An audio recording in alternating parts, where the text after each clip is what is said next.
Hello and welcome back to the LFC transfer room for another live stream. Today I'm joined by three lovely gentlemen, Matty, Kev and Tino. Matty, I'll start with you. The day's finally come. Mohamed Salah's signed. How are you feeling today? I was not expected, to say the least. Very, very happy, to be honest with you. I think Klopp summed it up perfectly. It's Salah's club now, in a sense of like he's going to be remembered for Liverpool more than any other club. He'd probably be 8 years, is it, by the time he's done here? So made up, proper made up. Yeah, and Kev, yourself, I was asleep when the announcement happened. I woke up and everyone was going crazy. I was like, "Oh, I've missed some big news here," but at least it's finally done, and we can stop, thinking about him leaving to Manchester City or Chelsea.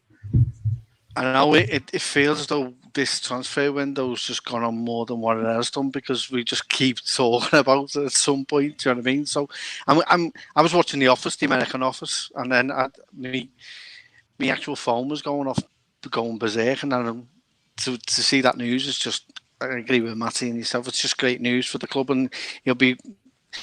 No doubt there'll be a statue at the end of the 8 years he's been here. Hopefully. And Tino, yourself, what are your initial thoughts on it?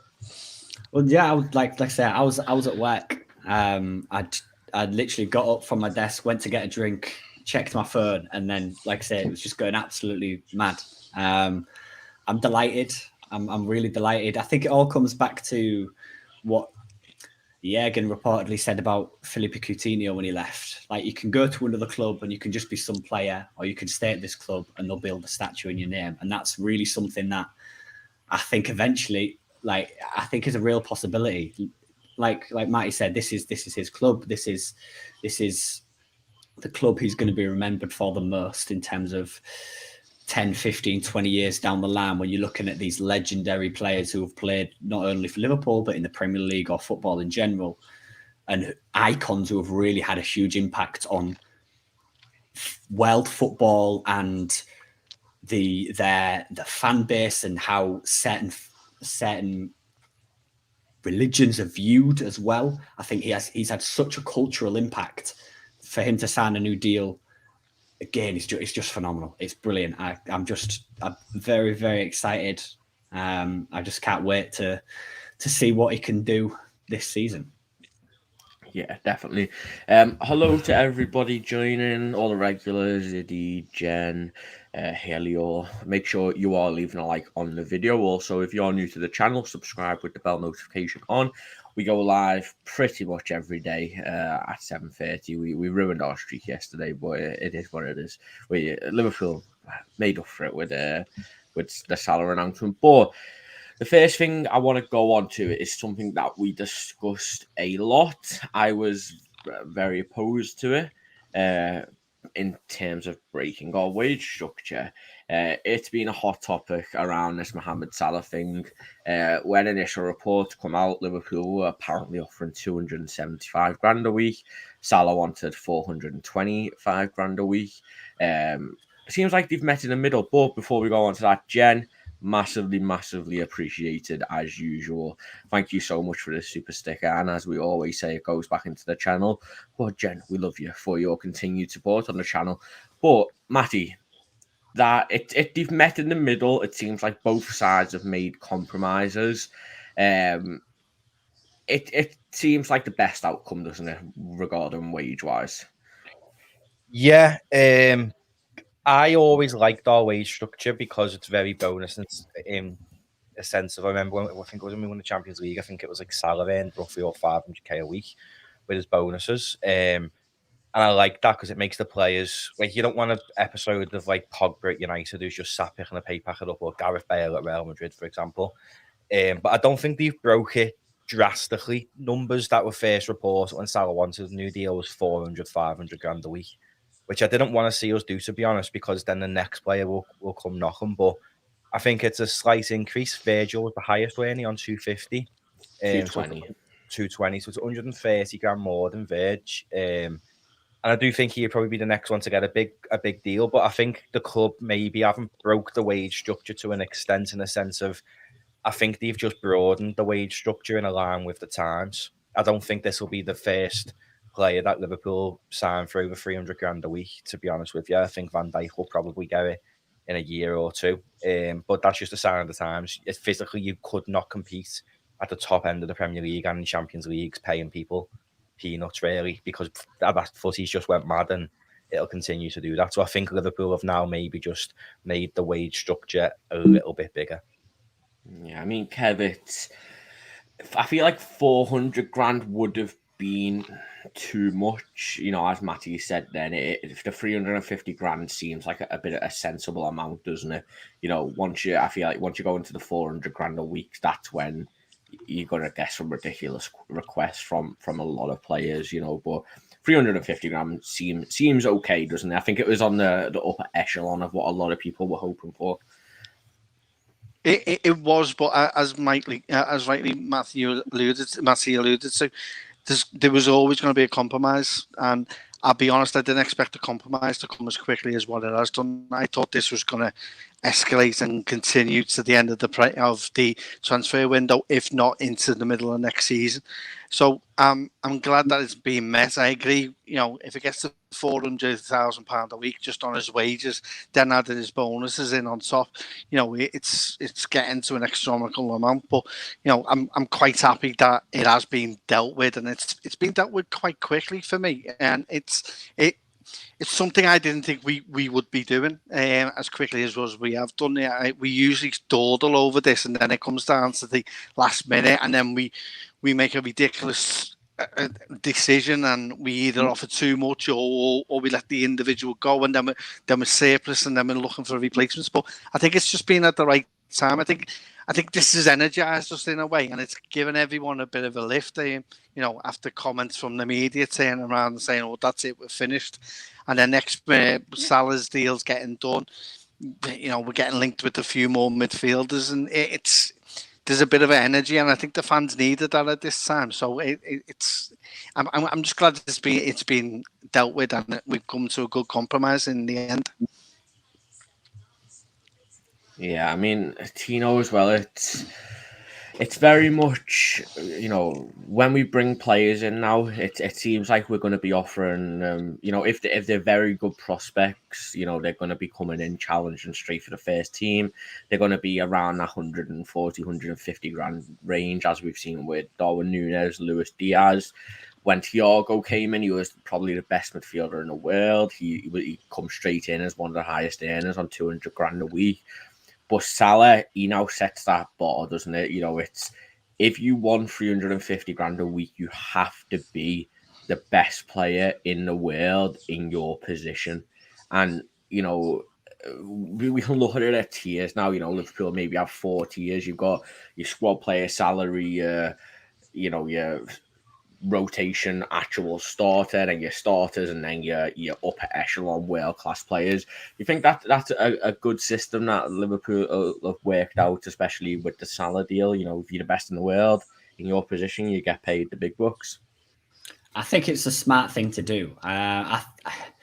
If we wanted Salah to stay, we was always going to have to break our wage structure to a certain extent. We was always going to have to add another level to it, and to have it filtered into essentially what is 3 or 4 little subsections is kind of a smart thing to do, because it helps us. It still helps us financially, and it makes damn sure we're stable financially, and that players don't try and use or play themselves off against other clubs in order to get a better deal. They know what they're coming into, and they know that they're going to be within a certain wage, and that they're going to have to really put in some good performances over a prolonged period of time to try and get that move up to the higher end of the structure. So I think it makes sense financially.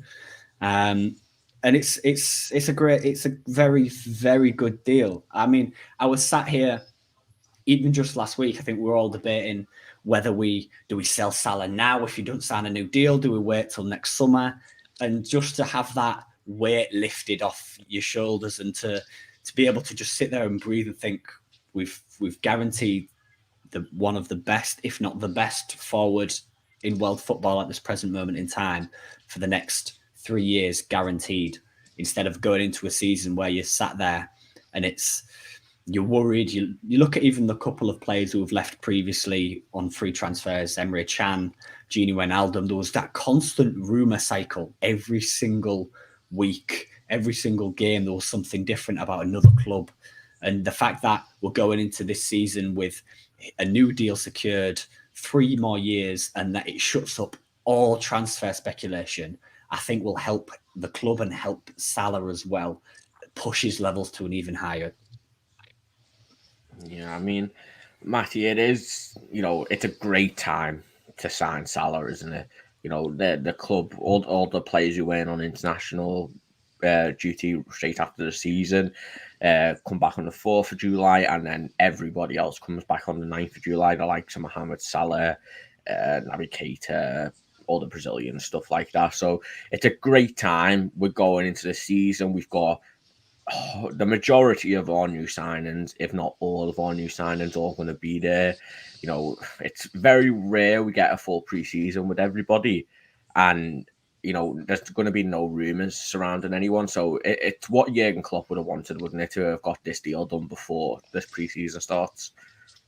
Yeah, it's massive for Salah to come in, and then you'd have players maybe saying to him what's going on with you and stuff like that.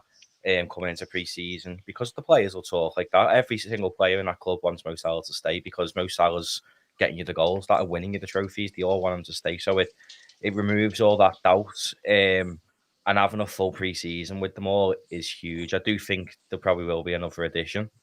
And one thing I do love about the Salah deal is it proves that no journalists who claim to know everything know anything.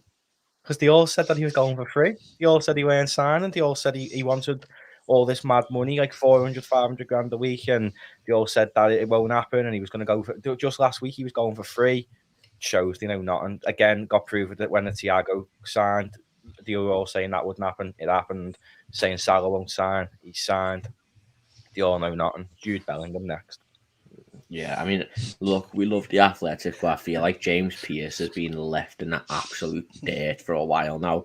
He said that Salah was going to be joining a Premier League rival when he left for free, so you know, yeah, it's like, it feels like now it's literally within like 20 minutes. People know things, and it's you've got all the in the nose claiming it before, and like 30 minutes before, and they're getting it, so it's a bit mad. But Kev, this Salah deal is really the first big player we've kept hold of in recent memory. I know Matty said it to us, but look, Coutinho left, Suarez left, Torres left. It's a big statement from Liverpool that we're not a stepping stone club anymore, isn't it? Absolutely. And that's been for a while, I think. I think what Klopp has built at the club, and the ethos at the club as well. And what I see Liverpool now as a place you want to come to, and it's, if you're willing to learn, it's your Harvard, it's your Stanford, it's your Oxford, it's your Cambridge, it's your Eton University, because you'll learn from the best, and you will become one of the best if you're willing to learn. It's an unbelievable setup we've got at the minute, and to keep our main players, you only have to look at what we've done so far. The deals of keeping the likes of our main spine, the likes of Alisson, Van Dijk, Trent will be probably, if he already will, he probably sign another contract. But you've got everyone signing new contracts. This was the biggest one we needed to get over the line, and this gives, as Matty rightly says, this gives us a big stepping stone now to say, look, it's not about wages. It's just about, we need to structure it in the right way, and we'll compromise with you. And you will, if you are the best, you will get paid at the top level, and you'll be at that top table. If we're dining at the top table on the field, we need to be dining at that in the wages salary as well for them. And if you are the best, you come to Liverpool, you will get that, and it's a good thing for the likes of Trent, that if you still bring in those numbers like you are going to do, eventually you will be at that top table, and you'll be getting those wages that everyone else has got. So it gives an incentive to the young players as well, to say that if you carry on learning and adapting and building on your skills, you will develop into the best player, and the only place you can be is here. And it is a big statement, and it's a massive statement, and it alludes to the media. The media have now got this thing that Liverpool won't pay wages. Well, we just proved that we will. but it's got to be for the right person. It's not going to be for anyone. It's you got to be consistently bringing in either goals, assists, or whatever it is that you need to. And as long as you're hitting those numbers, you'll get what you deserve. Yeah, I mean, Tino, I don't know if you saw this, but whoever's running the LFC transfer room account here, there was obviously very cryptic. Everyone's been annoyed at Ramy Abbas, to say at the least. He's been mocking Klopp and stuff like that, and he come out with the laughing face, and everyone assumed, oh, he's messing up the contract. I think there was actually news about 5 minutes before he posted that Ramy Abbas had basically stopped the contract deal, because he wanted more money. He tweeted that, everyone flipped him, and then, an hour later, it was all planned and orchestrated. It's a bit of a mad move from the club, wasn't it, to basically, trick the fan base like that, to abuse his agent. Yeah, just beyond. I was just shocked. Like when I was scrolling back, and I was like, surely that's got to be like the admin on the wrong account. He meant to post it on his personal account and accidentally did it on the club site when they did the face planning. But I was like, what? I was like, how can you just? I was just panicking at that point. And then I put my phone down, went to get a drink, and then I saw the notification later on. I was like, they completely baited the lot of us. I love that though. I love that the club's got a bit of almost like a personality. The club's got a bit of humor to it. It can really make fun of certain situations, and it's really evident of what happens on and the fans' opinions on everything. But I really don't like his agent. I don't think I'm the only Liverpool fan who says that. I know he signed a new deal, but I really don't like his agent. He doesn't come across as a guy who doesn't try and mess things up and try and always have the last word. He doesn't come across as a nice guy, but he signed a new deal, so I don't really care. But yeah, he just baited a lot of us, which I genuinely love. Yeah, thankfully he's not like. Does he have any other clients, Charlie? Nah, he is. He's not even an agent. He's a lawyer. Is he actually? Yeah, we used to speak to him actually on the account back in the day.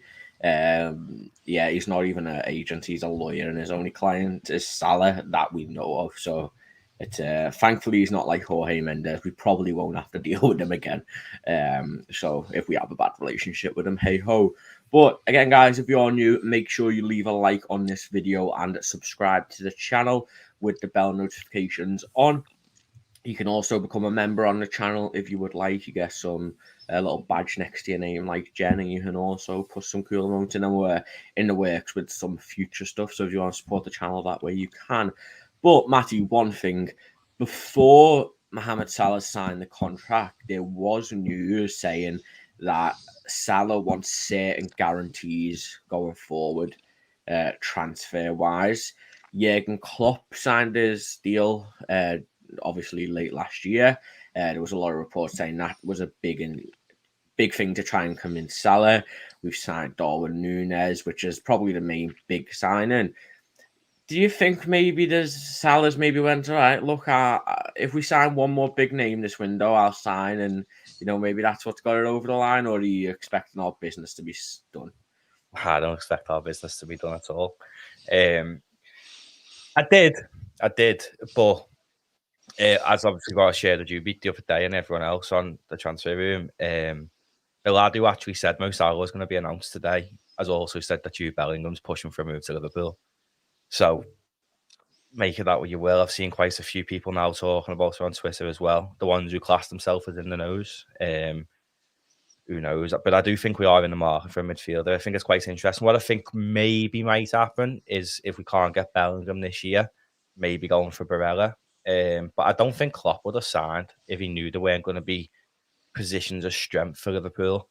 And I don't think, like today's proven, nobody really knows nothing. So when journalists are saying, our some business is done, I don't think it is, to be honest with you. And I think Liverpool are in a position of strength. We've just broke our wage structure. So then I think other players are now going to look at us and think, well, yeah, I can go and get the money there if, like Kev said, if I'm good enough. And like what Louis said on his video, like why Bellingham can't sign. I think it's important now for someone like Bellingham looking at the club thinking, yeah, they may offer me 100 grand a week when I come in, but if I give them consistent performances, like what Kev said, I can be getting 350, 400 grand a week there. And I think that's important to know way to lay other players in, like Bellingham and stuff, and then world-class players. And Liverpool and Klopp have always said we're always in the market for the right player. And I think it's been said as well that the money's there if a generational talent is available.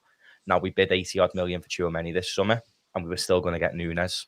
So there's still money in that kitty that we were going to use. Tino and Kev and Nunes would have signed if Madrid would have got Mbappe. I think that's pretty nailed on. So there is still money there. So I do think that we probably will go and get someone else, and I am quite confident that it'll be Jude Bellingham.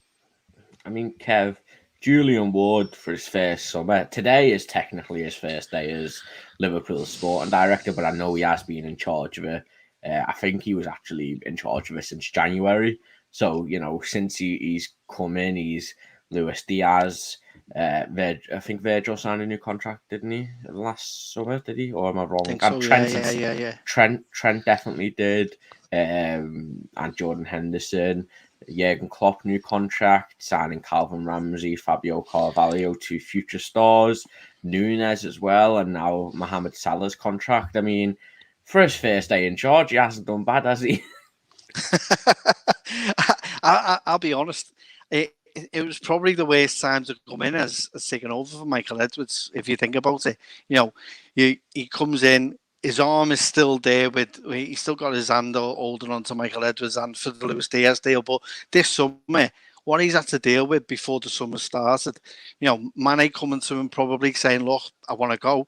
Then dealing with the Salah situation, which has been going on for a while, trying to come to some kind of negotiation over that.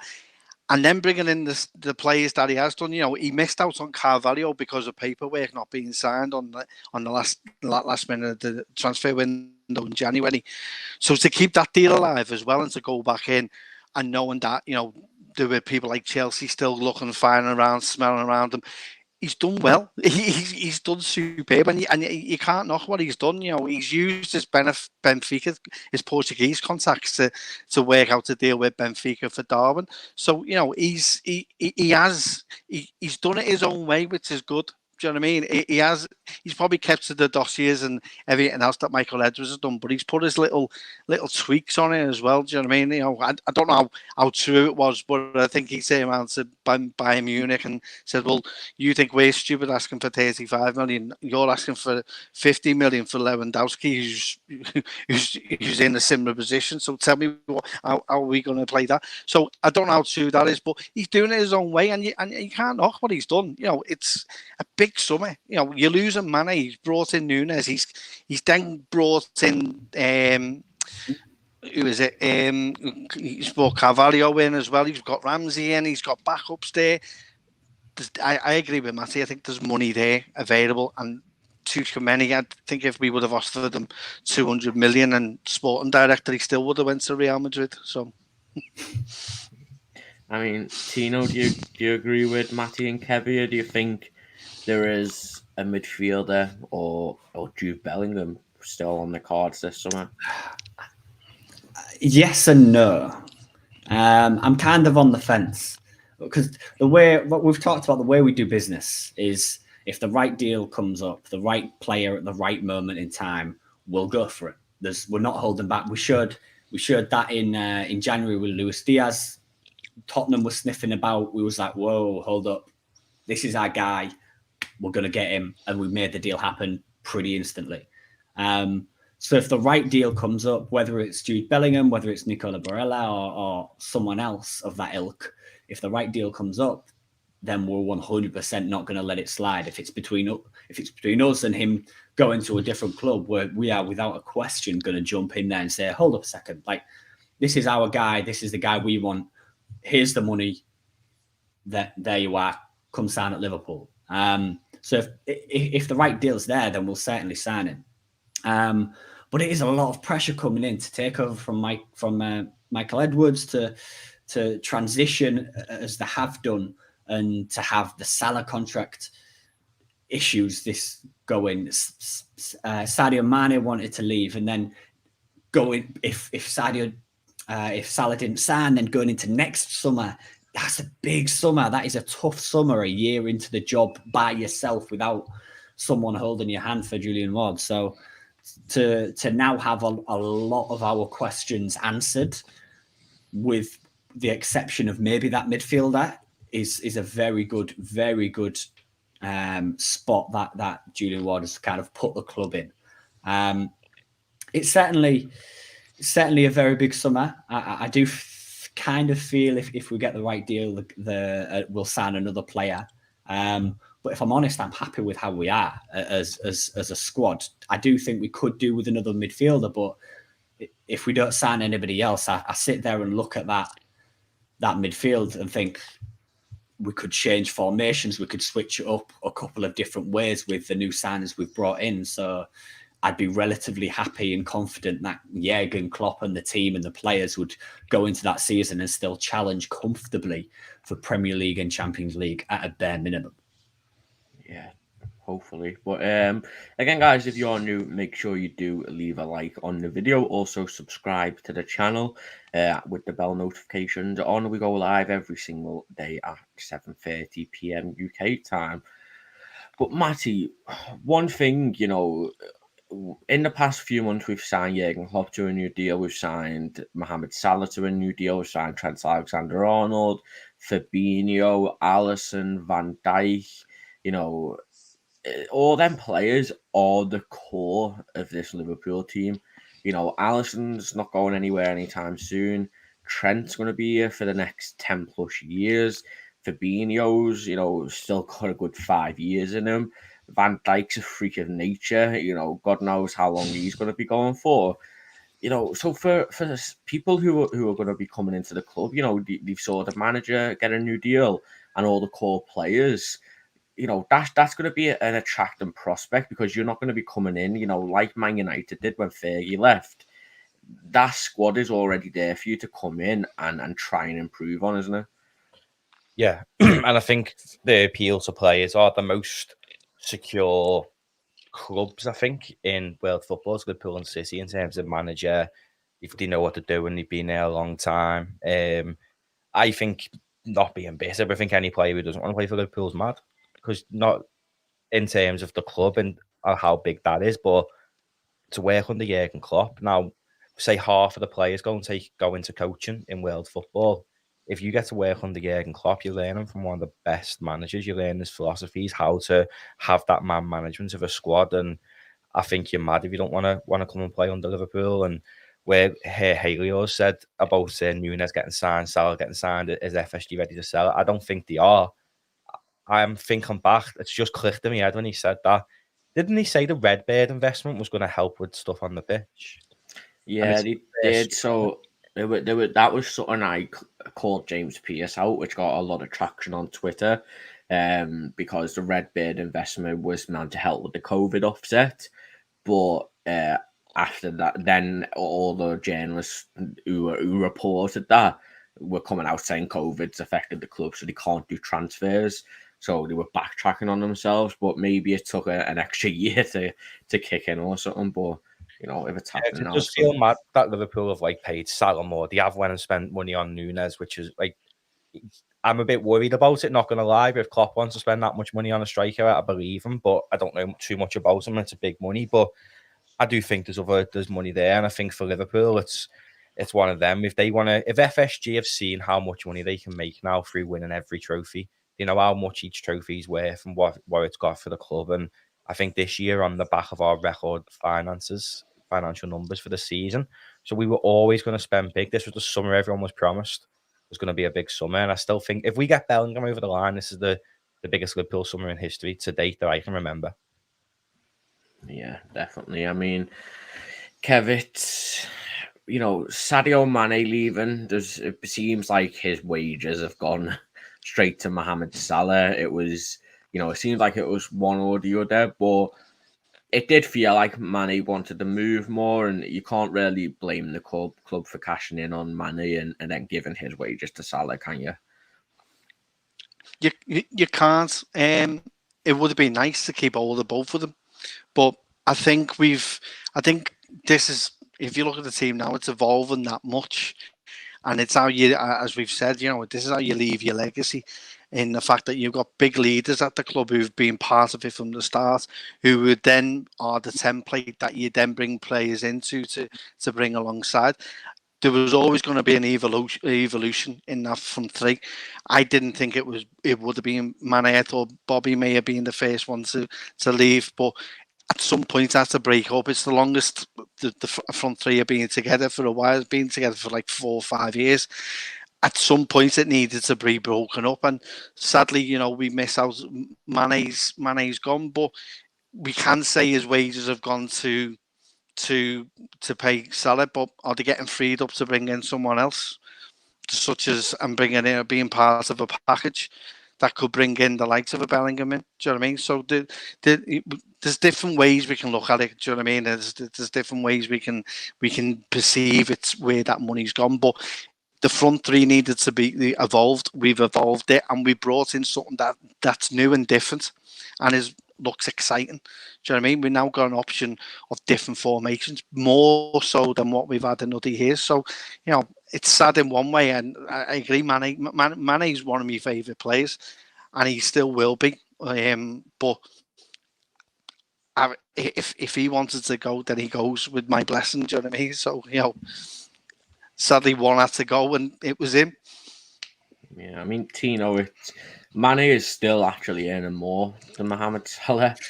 Mane's on 360 grand a week with Bayern Munich. Obviously, Salah's on 350. Seems like 350 would have been a number to get both of them. But, out of Mane or Salah, it's a sensible decision to give Mohamed Salah, even if he was poor, the second half of the season, right? Well, yeah, it makes total sense. Salah's been just truly phenomenal since his very first season here. His very first season, he instantly breaks records, and if you're going to give one of them a new deal, it has to be the guy who's been consistent every single year, scoring and dragging us at times to that finish line. So to give anyone a new deal, for me, it was Salah. I feel like Salah still has unfinished business at the club, and I think Mane was in that position where he thought, I've done everything I can. I've been here 6 whatever years it is. I've won everything. I could do with a change. And like Kev said, he goes with our blessings. Fair play to him if he's earning 360 a week. That's just absolutely mad wages. Don't get me wrong, I think he deserves it, but the fact that Salah's getting paid less than him is just beyond crazy to me. But yeah, fair play to Sadio. He's won everything he has to possibly win at club level for Liverpool Football Club. He was that very first guy who came in, that huge Jurgen Klopp signing that you sat there and thinking, wow, like this guy is special. This guy is going to change the way we play. And he did that, and he did it incredibly well. He performed consistently. And now he's gone on to Bayern Munich and hopefully will continue to flourish at Bayern Munich. Hopefully, if we play against Liverpool, he'll have a terrible game. But, you wish him the best. But if you're going to give anybody a new deal, it has to be Salah. He's the bigger player for me. It's mad with Bayern as well, the winner, because they don't pay big wages usually. No, yeah, I'm with you on that one. That I do for certain players. I think Lewandowski's on something like 400, 500 grand a week. Isn't that why Fabry's leaving? Because they only pay him. I think he's on like 150 grand a week still. I think he wants like 250, but Bayern can obviously they've got the 50+1 rule in the Bundesliga, so it's a bit more harder to pay that amount of wages, but their wage bill is definitely probably like 5 times more than the closest Bundesliga challenger. But before I go on to a little final discussion, make sure you do leave a like on the video and subscribe to the channel. It helps us out a bunch. And you see Jen has already changed the picture back to Mohamed Salah from Darwin Núñez. But Matty, there's no hiding from Mohamed Salah's poor second half of the season. I think he scored 6 goals, 7 goals. He is coming back. He's coming in with a full preseason now. The contract is done. You know, there's nothing on his shoulders now.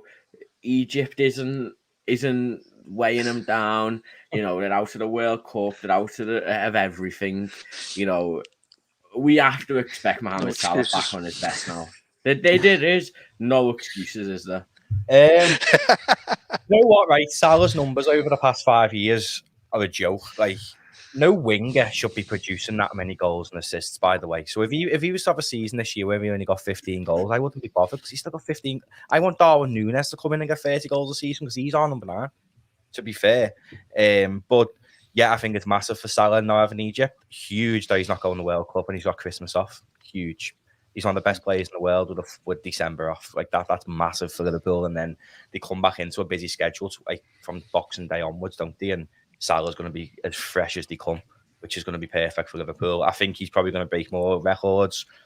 I reckon Salah will probably end his career at Liverpool in the potentially even the top goal scorer.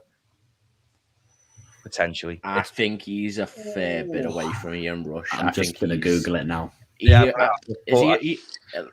Rush has scored 346. And Salah's on like 123, I think. So if on by his sort of averages of scoring 30, 40 goals a season, he can surpass that. He's only here for 3 years. He's not going to stay here though. He'll stay here past that. I don't think so. I think this 3-year deal for Salah makes sense because if he declines, you're not tied into him like Arsenal was with Ozil on a huge contract. You've got him for 3 years. Definitely. If he declines, gone. Now, that's a very good point. If he continues to improve, then we might give him the money that he wanted. I think that might have been what was said in the deal in a sense of, we'll give you a 3-year deal at this. You continue them numbers for 3 years, you can have your 450 grand deal.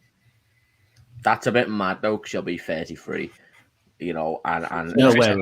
Ronaldo's 37, still playing in the Premier League. Yeah, but look at it. Even he would admit his decline over the past few years, you know, and he doesn't rely as much on his pace anymore. It's, you know, once he starts getting old, you know, Lewandowski, Karim Benzema are still at the top of the game because they don't need to be running in behind. And, you know, that is Salah's game. You know, he gets in behind the teams. If he was a striker, I would completely agree with you. But the fact he's more of an inside forward winger, you know, who plays off the shoulder. It's, I hear myself then. Well, I'm just having a look at who could Salah overtake? Now he's 9th. I think he'll get top 3. He's only 2 goals off Elwin, which is the only. I'll say, as long as he scores 3 goals next season or his entire Liverpool career from now on, as long as he scores at least 3 goals, I don't care what he does. He could get injured for the rest of his life. I don't think Charlie would be happy with that. 3 goals. That's all I care about. What is mad though is that he can actually surpass the likes of Owen, Dalglish, Gerrard, Fowler. Like what's the top 3 in numbers? It's Rush, 346, Roger Hunt 285, Liddell, Gordon Hodgson 241, then Liddell. Gordon Hodgson, yeah. I think he could. I think he. What's the Liddell one? That's 228. I think he can get 4th. I think, you know, if them 3 years, 4th is definitely possible. You're pushing it for 1st. 241. Gordon Hodgson's 3rd. That's doable.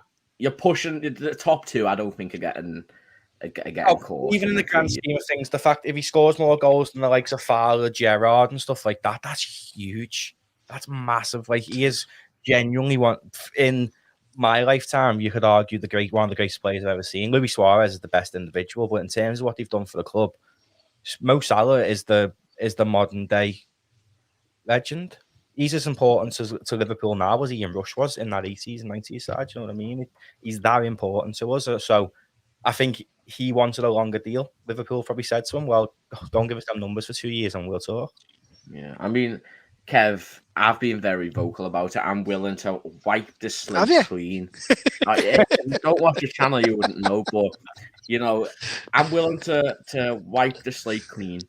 He has had a full pre-season. He will have a full break in December for the World Cup. You know, he's now on 350 grand a week. There's no, you know, talks ongoing.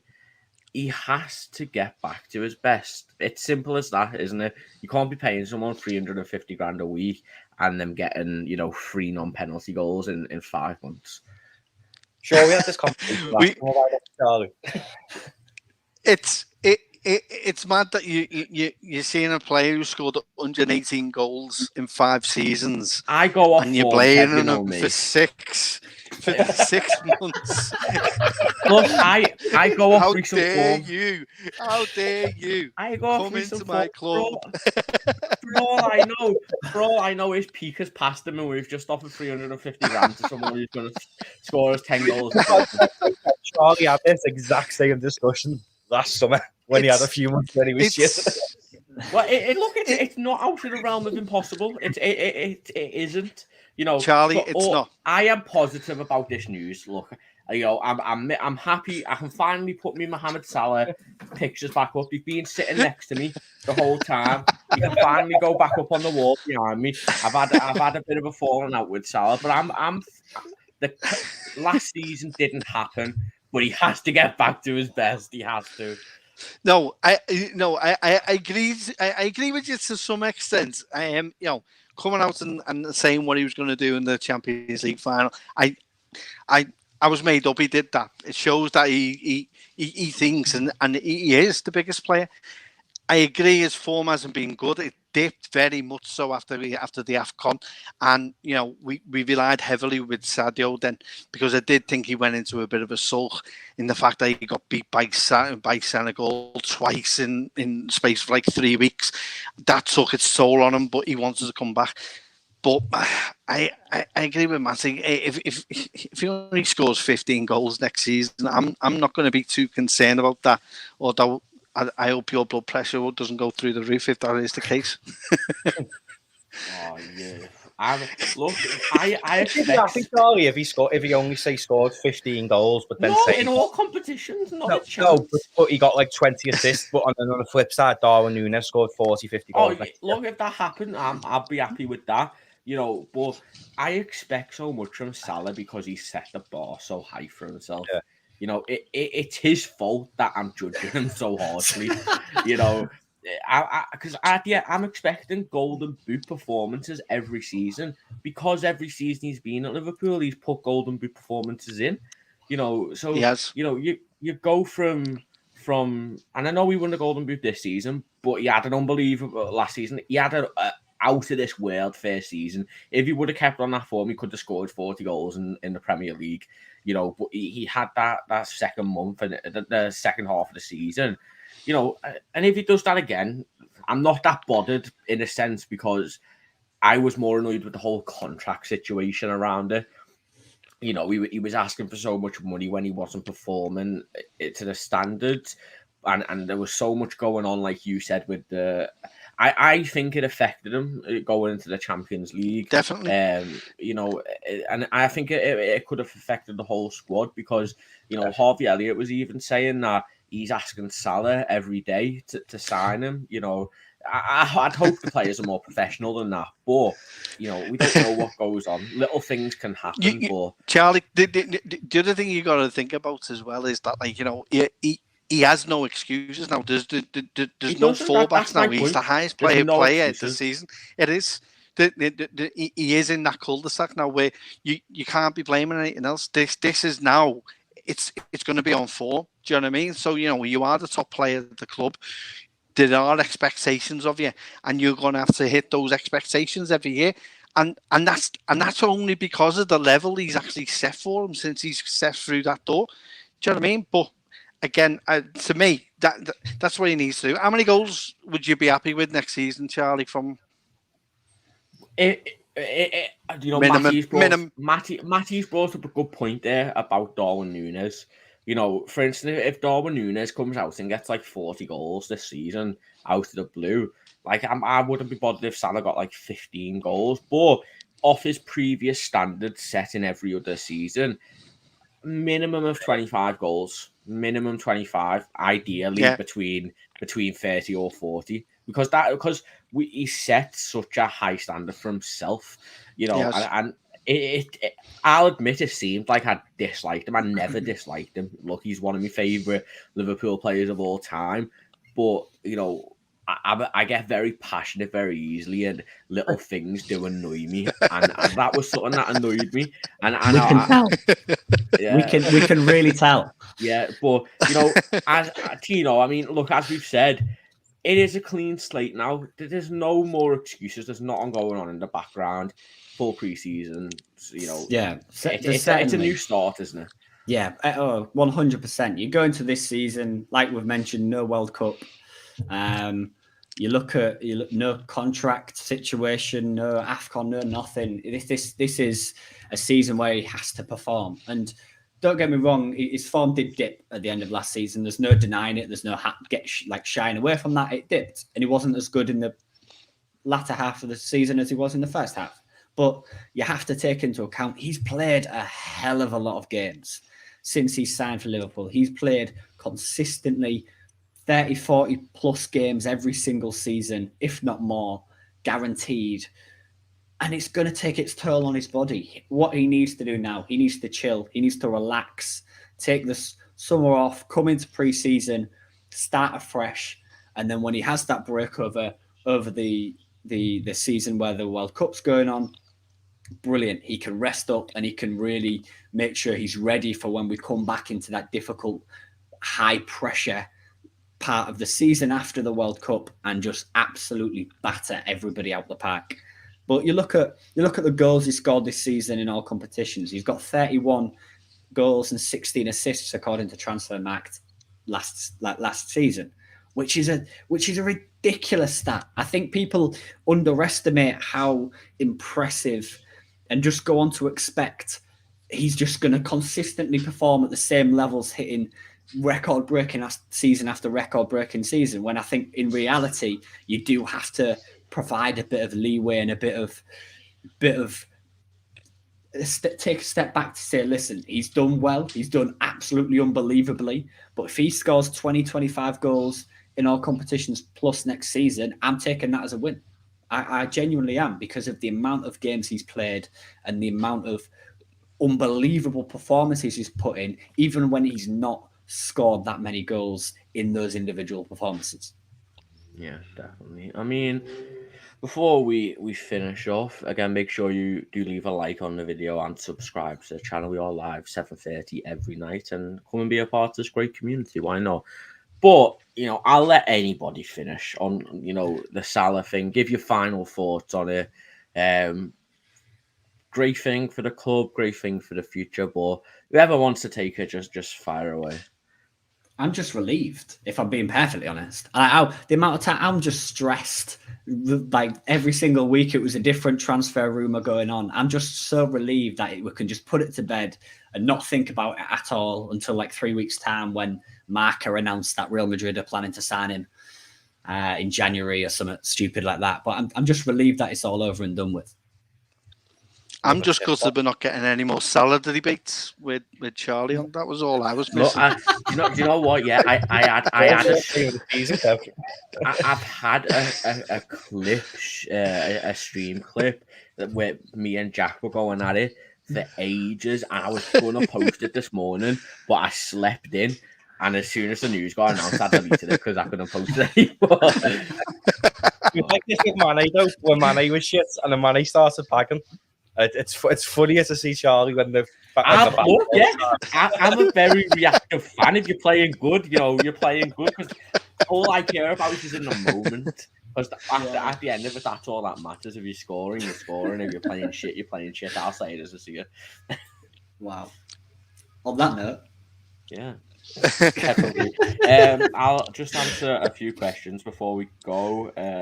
This one first, Charlie. This I completely agree with Haley. He's got such a big reputation. Why has he went to the 8? Yeah, that's mad. That is genuinely he's 19 as well, isn't he? But yeah. He's got a massive reputation. Why is he not going to like even Tranmere in League 2? League 2 club. I reckon. The thing is, though, maybe, you know, everyone has goalkeepers sorted. It's a big risk to play a 19-year-old. But you'll look at Kevin Bazuna of last season. He went to Portsmouth and League 1 are they in now? League One. He was their player of the season, and now he's been sold to Southampton. You know, maybe it is just to get game time at a professional level, and then maybe next season, you know, he could be loaned to. Still pro. Sorry, Macclesfield, didn't they? Are they pro or they? I think Macclesfield are pro. I thought he went bust and made a new club Yeah, against They did. Yeah. But I didn't think the pro. Mad. And this 20 year, it's not 500 grand a week sellers on. I don't know where you've read that. Yeah, I wanted to bring this one up. Any truth about Bobby Firmino? And absolutely not. We have been linked with Rabiot purely because he's a Liverpool fan. Only reason. Bobby Firmino will get a new deal. I think he will too. Yeah. I think a new deal, and then he'll maybe like another year or two, and then he'll go back to Brazil then. Yeah. This Marcus Leonardo one, the Brazilian lad from Santos, a mad one. No one's really been reporting it apart from one British outlet, one Brazilian outlet. It's still very much up in the air, but people have come out saying if it is true, then it'll be no issue because apparently he's got dual citizenship somewhere. Probably Portugal. Is this kid from Santos? Yeah, the striker who's very the new Romario. Yeah, he's. I have no idea who he is. Genuinely, never. None of us have ever seen the kid play, but from the stats I've looked at, he looks like a good player. Honestly, you could have just made up a random name and like a random name that sounds Brazilian. Put a no at the end. And gone. Oh, we're linked with him, and I'd gone. Oh, fair play. Is he good? Is that actually true? Yeah, Anthony, that he'll be playing against #United. Yeah, that is actually crazy if it is. That makes me think he's not got a future at Liverpool. Those people he's so high now because we've got what's his name? The goalkeeper coach Taffarel, who is considered the best Brazilian goalkeeper ever. And he brought him in. He was very pushing for it. John Achtenberg and Alisson too. So he played for Alisson's. It was Alisson's brother. It was Alisson's brother who he told him. To be fair though, sometimes with goalies they make the name towards the end of the career. If you look at Alisson, he's made his name. It was 20, 25, 26, wasn't he? Yeah. So sometimes because keepers. Brad Friedel, look at Brad Friedel for us. Do you know what I mean? He didn't do much. Then goes to Tottenham and everyone goes, you let him go. Well, he wasn't turning up, bro. He wasn't doing anything. Well, that was down to James getting more chances than what he did. But it's difficult for goalkeepers, especially as young as what he is. He's still got another 20 years left in the game. Do you know what I mean? So I think any kind of game time you can get from him, that we want him to have. I think Macclesfield is probably the only club that came in and were willing to give him that opportunity. Yeah, and the thing is, we don't know what kind of relationship Liverpool might have a relationship with Macclesfield. They might have a good connection there. The scout could have went there and asked for him. And, at the end of the day, we've mentioned he's 19 years old. Goalkeepers can go until about 40 nowadays. So he's still in the beginning stage of his career. Maybe having a full season on loan against, your stereotypical English footballers who, are going to be strong, heavy-handed, and look, there's some okay players down in the non-league teams, it's very open defensively, so you'll be facing a lot of shots, so maybe a season on loan isn't it's I don't think it's the end of the world, and if he has a good season. Yeah, and look, Adrian as well is leaving next summer, so he can come in. Summer? Apparently, it doesn't look like he's leaving this summer. There was reports about it, but nothing's been happening. So, surely we're bringing a keeper in then. Karius and Peter Luger. We've literally got 3 keepers. We went from 5 to 3. Never know. Hey ho, but possibly, it's very unlikely. I feel like all 3 of them get injured, and if we do, we just bring Peter Luger back. But hey ho. But again, guys, thank you for watching. It's been a good stream today. The news that a lot of people were hoping for, including myself, despite popular opinion. But thank you to everybody new who has subscribed to this channel. I really appreciate it. It helps us out a lot. You can still leave a like on this video if you haven't, and if you're on sub, then get subbing with the bell notification on. We will be live at 7:30 tomorrow, and there will be a podcast out tomorrow from Richie and the Alex and Owen, I think, are recording that tonight. So make sure you got your bell notifications on for that. You can also join our Discord and the chat, get updates on all our Twitter posts, YouTube posts, and when we are live. But thank you everybody for joining. I've been Charlie. Go and check out all the other